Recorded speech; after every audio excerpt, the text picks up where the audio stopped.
I'm going to exercise a moderator prerogative and kick it off with talking a little bit about this Justin Kan mea culpa. I don't know if any of you got a chance to either watch his video or read about it, but it's really quite a thing to see. I mean, I feel like it's in some ways the worst of what we imagine a Silicon Valley story to be in this world.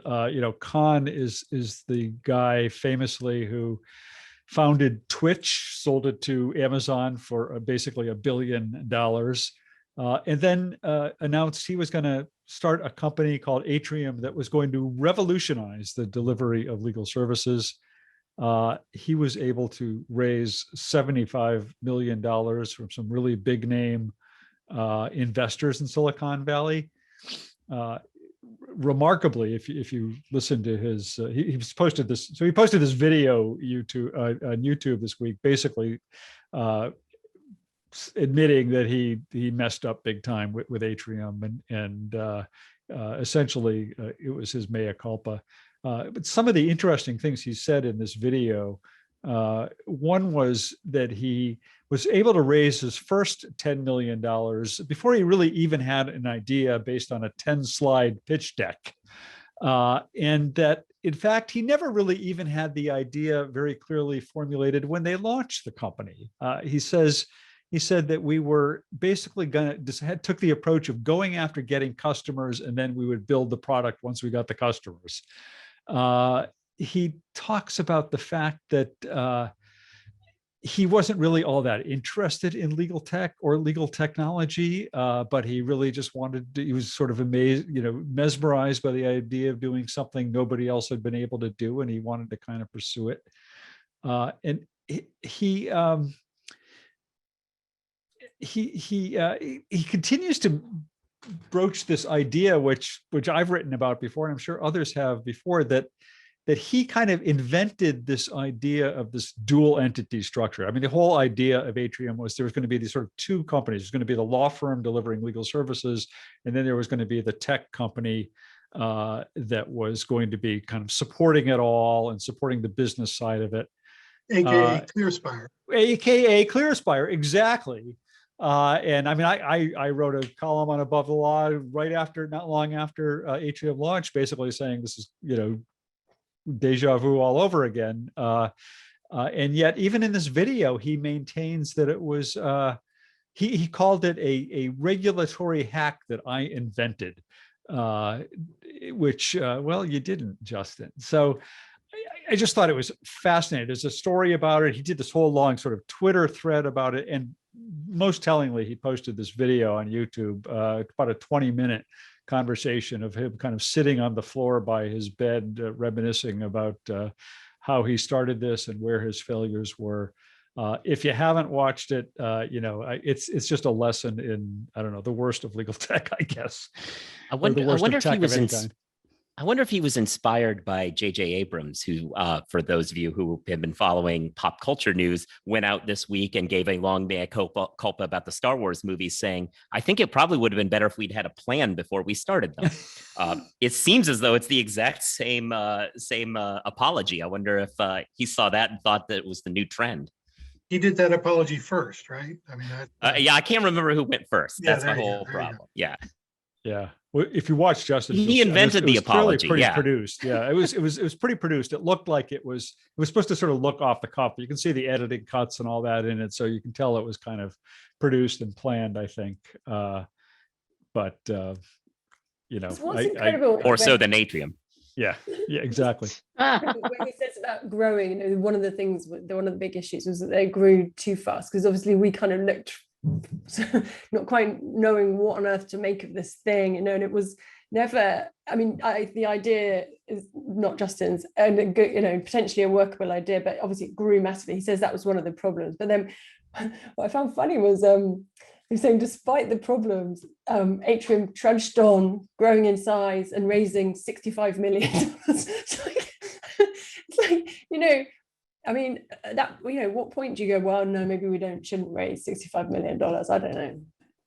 Right. And he talked about the growing fast, but also losing customers as quickly as they were growing. He said it was basically he described it as a leaky bucket. Those were his words.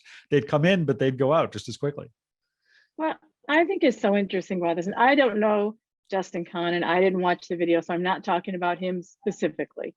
But when it comes to startup culture and investors, there's very much a bro culture. And it's sort of this like the sense of bravado and cool ideas. And when, men come in with these cool ideas and these slide decks that kind of hit those trigger points that Silicon Valley thinks is cool, and it should work, even though it probably hasn't worked in the past, but maybe it'll work this time. They just throw money at some of these people. And then you have other people, oftentimes women and people of color, who have these really good ideas and and they just can't even get funded, and they go much more slowly.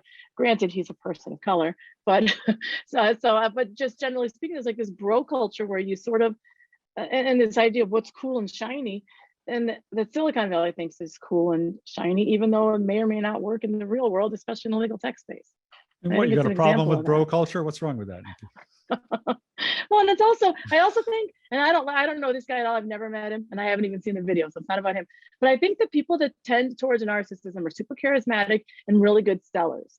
And so sometimes you have these people that have this front that seems like they're super awesome and they're so smart, they know what they're talking about, but they're really just, it's a bunch of hot air, and they actually haven't, just as he had apparently admitted in this video, actually thought anything through, and they just sell a good pitch. And then they just drop the ball and expect someone else to run it for them. And like I said, I'm not talking about him specifically, but I feel like I've seen this happen over and over in our space and elsewhere.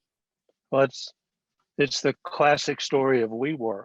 If you read, the book about the founder of WeWork, it's almost exactly the same. I mean, he was just blah, blah, blah, blah, blah. And he was charismatic enough where people just believed him.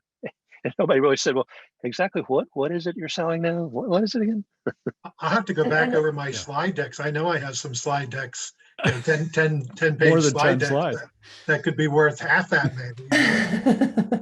If nothing else, you could sell them as NFTs or something.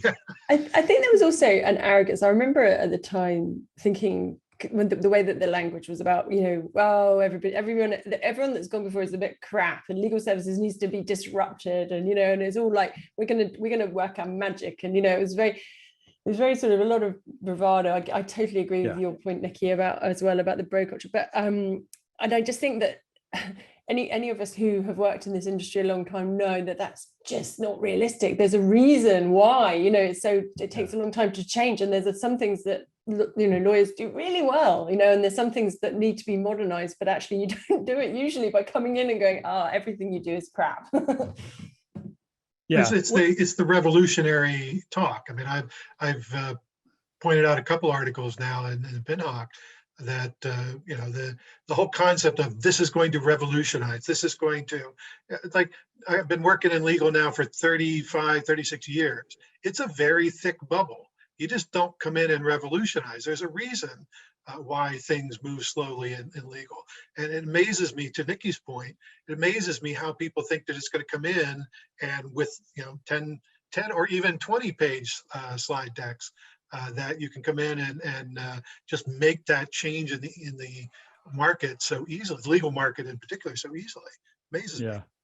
Yeah. I feel like I should, or at least I should at least give him some credit for, coming forward and doing this mea culpa. I mean, it's in a lot of ways a very honest video, and he does really admit that he screwed up in a number of ways, and one of them is kind of exactly what you're talking about, that he's saying, I was just really good at marketing, and we were getting customers because I was good at marketing, and people knew me because I had sold my business for $1 billion, and it was the shiny new thing, and people were kind of mesmerized by it, and that just wasn't a product. That wasn't enough to go with. So I've been attending the Bucerius lecture series, and this is like the opposite of the founder story. Where the founders are really focused on product development, and and the struggle is, how much do you fine tune and build a product before or as you're raising money? And it's like there didn't seem to be any of that product development happening. Yeah,